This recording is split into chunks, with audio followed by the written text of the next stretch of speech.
When Amara's eyes opened to the soft morning light filtering through floor-to-ceiling windows, her first thought was that she'd died and somehow ended up in a luxury furniture catalogue. Her second thought was much more alarming. This wasn't her bed. This wasn't her apartment. And the arm draped possessively across her waist definitely wasn't her cat. She turned her head slowly, afraid of what she'd find. Jung-kwan lay beside her, breathing softly, his face relaxed in sleep. Without the usual sharp tension that defined his features, he looked almost innocent. Almost. The silk sheets barely covered his sculpted torso, and she could see the wicked scar that ran along his ribs. A permanent souvenir from the assassination attempt everyone whispered about, but no one dared discuss. Her heart began a frantic drumbeat against her ribs. Memories crashed through her alcohol-fogged brain like a highlight reel. She couldn't pause. His hands on her waist, his mouth on her neck, her nails dragging down his back, the way he'd whispered her name like a prayer, like a curse, like a revelation. Oh no, oh no, no, no, no, no. The words barely escaped her lips as a whisper, but they echoed in her skull like a scream. She had slept with her boss, not just any boss. Jung-kwan. The man whose enemies disappeared without a trace. The man who could buy and sell companies before breakfast. The man who made hardened criminals weep with a single glance.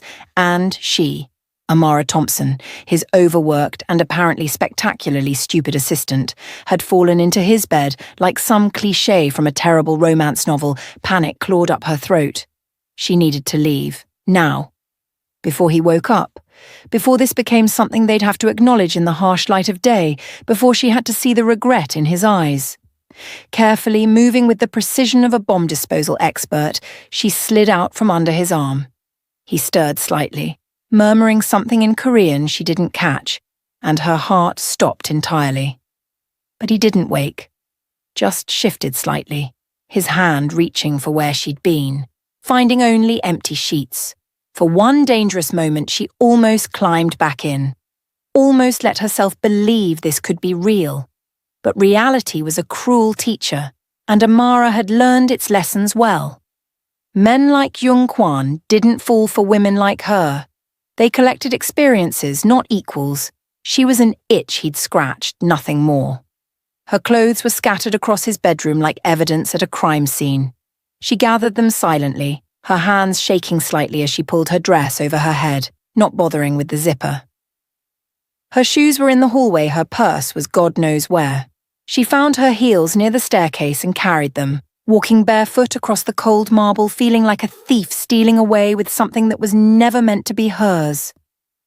At the front door, she paused, looked back. From here, she could see part of the staircase, could imagine him standing there in his robe, looking down at her with those penetrating eyes that saw too much, understood too well. "Goodbye, Jung-kwan," she whispered to the empty mansion. "Thank you for making me feel alive, even if it was just for one night." The door closed behind her with a soft click that sounded like a period at the end of a sentence final. Absolute. Complete. The morning air hit her face like a slap, cold and unforgiving. Rain from the night before had left everything wet and gleaming. She called a taxi, ignoring the security guard's knowing look, ignoring the way her heart kept insisting she was making a mistake. By the time she reached her tiny apartment across the city, the sun was fully up, and she had almost convinced herself it had been a dream. Almost. Inside his mansion, Jung-kwan's eyes opened slowly. His hand instinctively reached across the bed, expecting warmth, finding cold silk instead. He sat up immediately, fully awake, his trained mind cataloguing the empty room with military efficiency. She was gone. The realization hit him with unexpected force.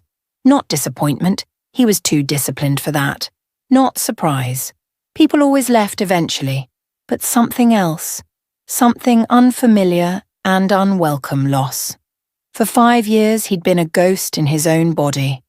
Present but not living. Breathing but not alive. Then one drunken woman stumbled into his fortress and resurrected something he'd thought was permanently dead, and now she disappeared like smoke, leaving him alone with the terrifying knowledge that he could feel again. That his body could respond, that he could want something beyond power and control. He should have been relieved. This complicated nothing, changed nothing. She was his assistant. This was a mistake fueled by alcohol and proximity. He would see her at work on Monday. They would maintain professional distance. Life would continue exactly as before.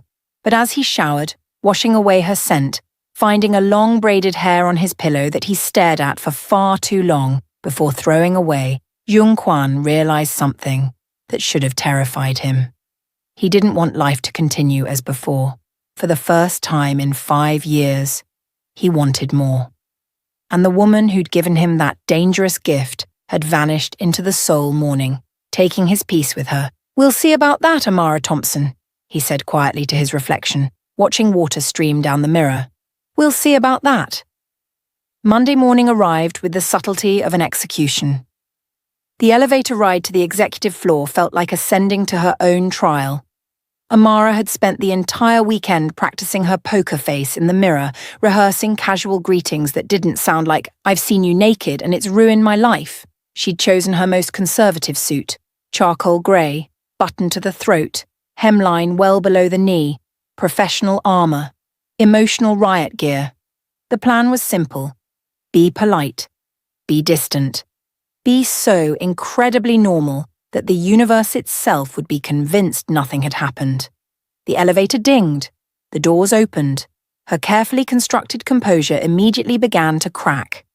Jung Kwan stood in the center of the open-plan office, surrounded by department heads, giving instructions in his usual controlled tone. But the moment, the exact millisecond, she stepped out of the elevator, his eyes found hers. The conversation didn't stop, his expression didn't change, but his eyes held hers with an intensity that made her forget how to breathe.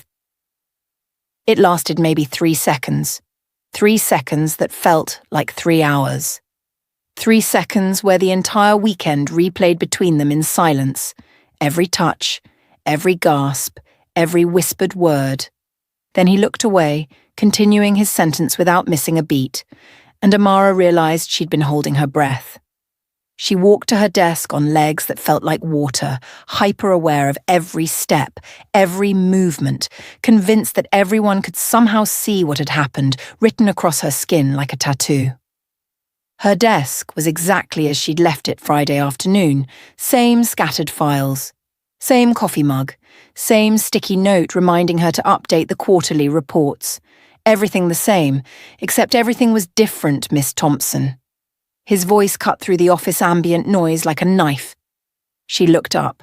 He stood in his office doorway, expression perfectly neutral, the picture of professional distance. My office. Now. 20 pairs of eyes swiveled toward her. She felt her cheeks heat, but kept her expression blank. "Of course, sir." The walk to his office felt like a death march. She could feel the curious stares, hear the mental speculation. Jung Kwan never called people to his office first thing Monday morning unless someone was getting fired or promoted. And given his tone, it wasn't promotion. She stepped inside.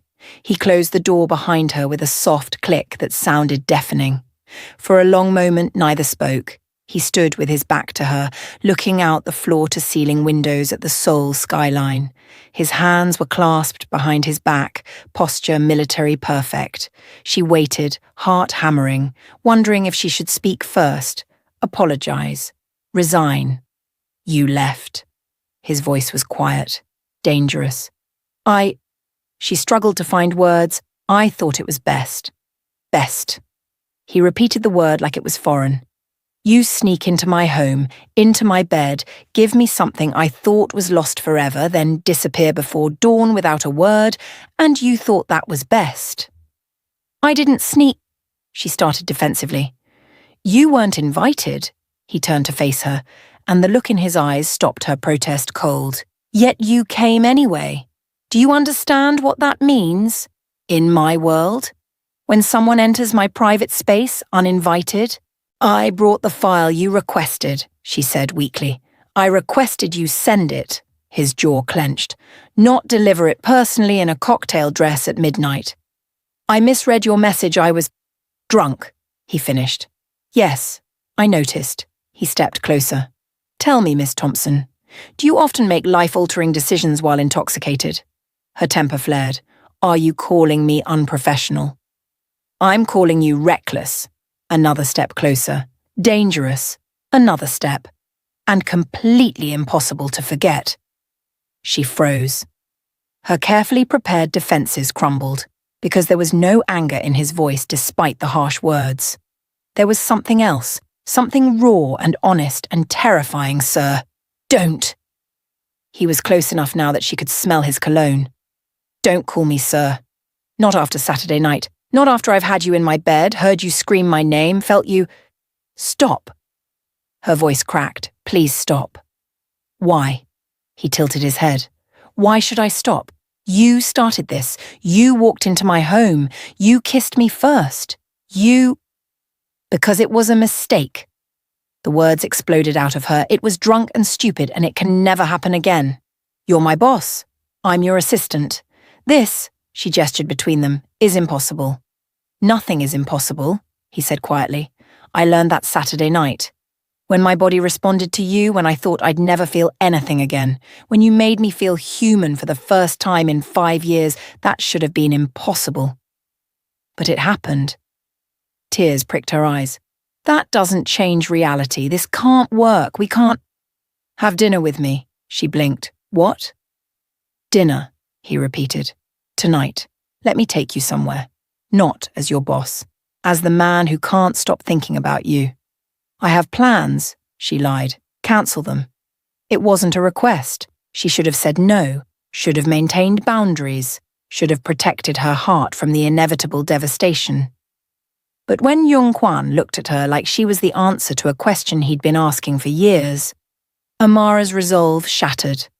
One dinner, she heard herself say. Just one. Then we forget this happened and go back to normal. A smile ghosted across his lips. Small, dangerous, full of promise. If that's what you want. It wasn't, and they both knew it. That evening, he picked her up in a car that cost more than her annual salary. The restaurant was the kind that didn't have prices on the menu because if you had to ask, you couldn't afford it. Private room. Candlelight. Wine that probably cost more per glass than her monthly rent. This is too much, she protested as they sat down. This is nothing, he countered. You should see what too much looks like. They talked. Really talked. Not about work, not about power or business or the careful professional distance they usually maintained. They talked about childhood dreams and adult disappointments, about favourite foods and hated movies, and the weird thoughts that keep you awake at 3 a.m. She told him about growing up in Brooklyn, about her mother who cleaned houses so Amara could go to college, about the crushing student loans that brought her to Korea, chasing opportunities that didn't exist back home. He told her about the accident, about waking up in a hospital and learning that the bullets had stolen more than blood, about the doctors who said he might never feel desire again, might never be able to connect physically with anyone. But with you, he said quietly, everything came back, like flipping a switch, like my body remembered what it was supposed to do. Why me? She asked. Why do you think? She didn't answer. Couldn't. Because the only answer that made sense was too dangerous to acknowledge. Hours passed. Wine flowed. The tension between them shifted from uncomfortable to electric. When he drove her home, he walked her to her door like a gentleman. Stood close but didn't touch. Thank you, she said softly. For dinner. For wanting you, he finished. That requires no thanks. It's not something I can control. She should have said goodnight, should have gone inside alone. Instead, she kissed him. Different from Saturday night. Not drunk or desperate, but slow, deliberate. A choice made with full consciousness and complete clarity. When they broke apart, both breathing hard, his eyes had darkened. Invite me in, he said roughly, or tell me to leave. But decide now, Amara, because my control is hanging by a thread. She opened the door. He followed her inside. And this time, when they fell into each other, it wasn't about alcohol or impulse or accident. It was about choice, about desire, about two people who knew better but couldn't stay away. This time, when morning came, she didn't run, and he didn't let her go. 4 weeks later, Amara's world detonated. She'd been feeling off for days, exhausted despite sleeping well, nauseous at odd times, emotional in ways that didn't match her, usually even temperament. She'd blamed stress, blamed the complicated relationship she'd fallen into with Jung Kwan, blamed everything except the obvious. Until her period was 3 weeks late. The pregnancy test stared up at her from the bathroom counter like an accusation. 2 lines, bold, clear, unmistakable. No, she whispered. No, no, no, no. But denial didn't change biology. She was pregnant.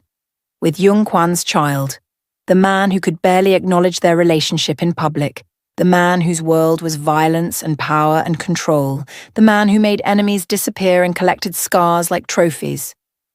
She pressed a hand to her still flat stomach, mind racing. They'd been careful. Mostly. That second night, maybe not as careful as they should have been, and apparently once was enough. Her hands shook as she grabbed her phone, then put it down again. How did you tell a man like Jung Kwan that he was going to be a father? Did you call? Text? Schedule a meeting like it was business? She laughed, slightly hysterical. Subject: unexpected quarterly results. We're having a baby. Please advise. No. This required face-to-face. Today. Now. Before her nerve failed, she dressed carefully. Not the sexy outfits he liked, but professional armor. She needed confidence for this conversation. Needed to project calm even though her internal world was spinning out of control. The drive to his office felt too short. Suddenly she was in the elevator, rising toward the executive floor, clutching her tablet like a shield. His assistant greeted her with a knowing smile. Everyone knew now. The whole office had figured out that something had shifted between CEO Jung and his executive assistant. They didn't know details. Both she and Kwan were too professional for public displays. But the tension between them was obvious to anyone paying attention. Is he available? Amara asked, proud that her voice didn't shake. He's on a call, but he should be finished soon. You can wait. Amara nodded, settling into one of the plush chairs outside his office. Through the glass walls, she could see him pacing, phone pressed to his ear, expressions serious. Even now, pregnant and terrified, she couldn't help but admire him, the way he moved with predatory grace, the way his suits fit like they were painted on, the way he commanded respect with just his presence. This man was going to be the father of her child. The thought should have terrified her more than it did. But alongside the fear was something else, something warm and hopeful and dangerous. Maybe this could work. Maybe he'd be happy. Maybe... His voice cut through the glass, slightly raised. She couldn't hear full sentences but caught fragments. Not serious. Know that. End it soon.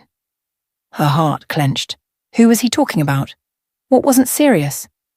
She stood without thinking, moving closer to his door. Not eavesdropping. Just checking. No, she's not my type. You know that.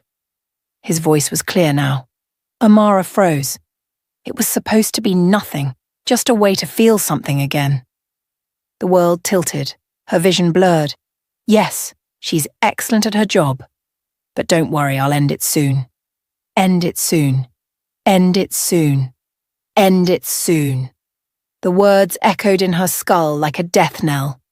She took a step back, then another. Her heel scraped against the floor, just a small sound, but in the quiet office, it rang like a gunshot.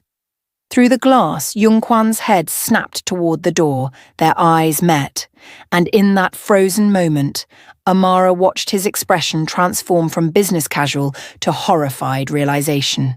He'd been talking about her, about them, calling her not his type, reducing what they'd shared to nothing, planning to end it soon. She'd been a therapeutic tool, a way for a broken man to test if his body still worked. Nothing more. Her hand flew to her stomach, protective, instinctive. Over my dead body, she thought fiercely, you will never know these babies. Never hurt them the way you just destroyed me. She turned and ran. Amara! His voice chased her down the hallway. She didn't stop. Couldn't. If she stopped, she'd shatter, and she needed to stay whole long enough to get away. The elevator doors opened, a miracle, and she stumbled inside, slamming the close button repeatedly. Amara, wait! He was running now, his voice desperate in a way she'd never heard, but the doors closed. The last thing she saw was his hand outstretched, his face a mask of panic and regret. The elevator descended, taking her away from him, from her job, from the life she'd built in Seoul. And as tears streamed down her face, Amara made a decision she would disappear. Would protect her child, children she somehow knew it was more than one, from a man who saw her as nothing, who could end her with a casual phone conversation. By the time the elevator reached the ground floor, she'd stopped crying. Rage had replaced heartbreak. Cold, clarifying, empowering rage. Jung-Kwan wanted to end it? Fine.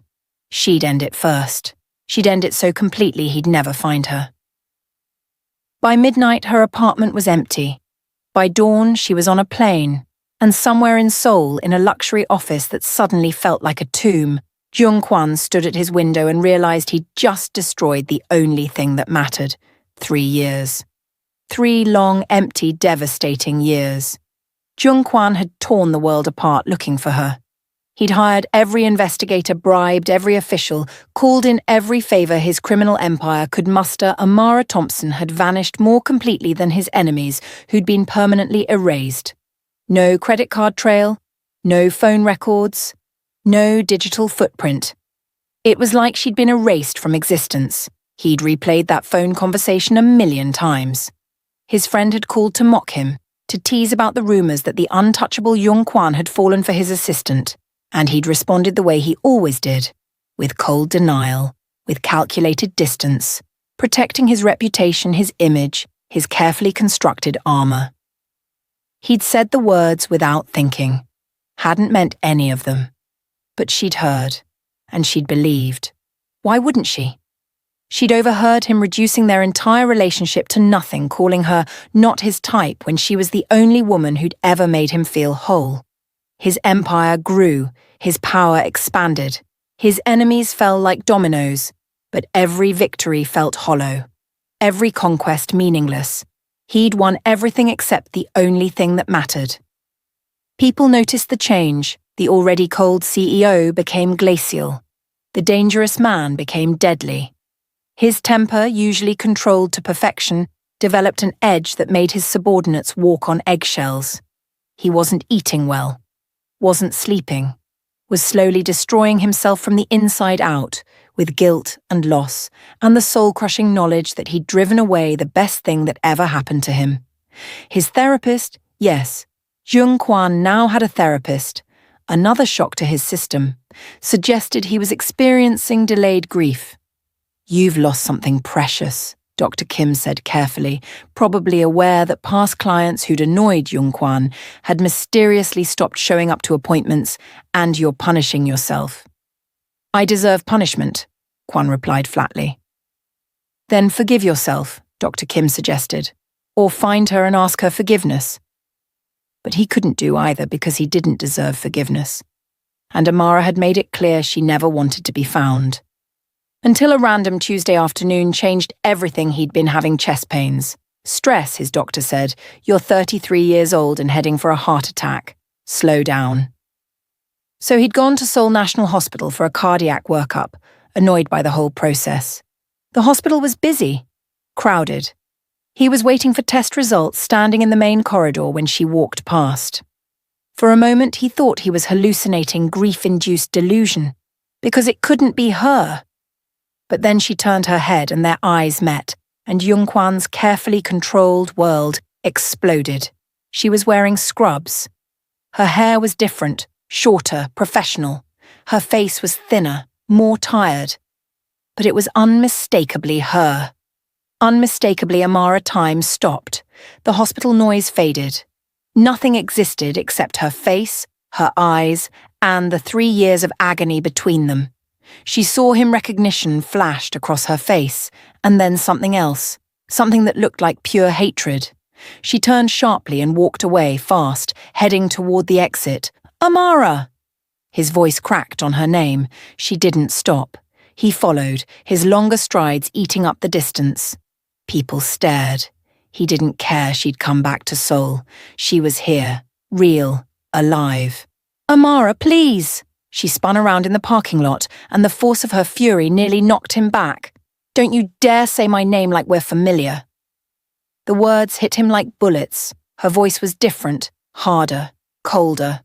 The warm, sassy woman who'd laughed in his kitchen was gone, replaced by someone who looked at him like he was poison. "I just want to talk." "There's nothing to say," she cut him off. "We had a brief thing. You ended it. I moved on. That's all." "That's not... I didn't mean those words. I was talking to a friend who was..." "I don't care," she said flatly. "I stopped caring 3 years ago when I realized I was nothing to you, just a convenience, a test to see if your broken body worked." Each word was a knife. Accurate. Devastating. Deserved. "You're wrong," he said desperately. "You were everything. Are everything. I've spent 3 years looking for you." "Mommy, I'm done." The small voice cut through his explanation like a thunderclap. A little girl appeared from behind Amara, maybe 2 years old, clutching a teddy bear. Big brown eyes. Round cheeks. Beautiful dark skin with perfectly coiled hair in 2 puffs. Innocent. Perfect. And unmistakably mixed with Asian features that looked eerily familiar. Jung-kwan's world tilted on its axis. His eyes locked on the child, and his breath caught in his throat. She had his eyes. Not similar. Identical. The same exact almond shape. The same dark brown colour. And there, beneath her left eye, a tiny mole in the exact same position as his. The child looked up at him curiously, then back at her mother. "Who's that man, Mommy?" Amara's hand tightened on the little girl's shoulder, protective, possessive. When she looked back at Jung-kwan, her expression was pure ice. "Nobody," she said clearly. "Just someone Mommy used to work with." "Amara," he breathed, unable to form a full sentence. His mind was racing, calculating. 2 years old, 3 years since she left. The timeline matched. "Good evening, Mr. Young," Amara said formally, picking up the child. "As far as I recall, we have nothing left to discuss." She walked past him, the child looking back over her shoulder with innocent curiosity. Kwan stood frozen, his world reassembling itself into a new, terrifying shape. That child, those eyes, that timeline. Unless he was completely wrong, and he was never wrong, he'd just met his daughter, and the woman carrying her looked at him like he was the enemy. "Wait!" He caught up to her at her car. Is she what?" Amara's voice was dangerous. "Your concern? Your business? Your anything?" She secured the child in a car seat with practiced efficiency. "She's mine. That's all that matters. I have a right to know." "You have no rights," she turned on him, voice low and vicious. "You ended it, remember? It was nothing. I was nothing. Well, congratulations. You're still nothing to us." She climbed into the driver's seat. "Don't follow us, don't investigate us, don't exist in our world. You're good at that." The car pulled away, taillights disappearing into Seoul traffic. Jung-kwan stood in the parking lot as rain began to fall, staring after them. 3 years. She'd been carrying his child. Children, he somehow knew there was more than one. And he'd had no idea she'd been pregnant when she overheard that call. When she fled. When he destroyed everything. He'd broken her so completely she'd hidden his own children from him. And the worst part? He deserved it. Every bit of her hatred, every ounce of her rage. He'd earned it with callous words spoken without thought, but as he stood there in the rain, something crystallized in his mind. A purpose. A mission. He'd spent 3 years searching for her. He'd spend however many more it took earning her forgiveness, because that little girl with his eyes deserved a father. And the woman who'd never stopped being everything deserved the truth. He'd been a fool, but he was her fool, and he'd spend the rest of his life proving it.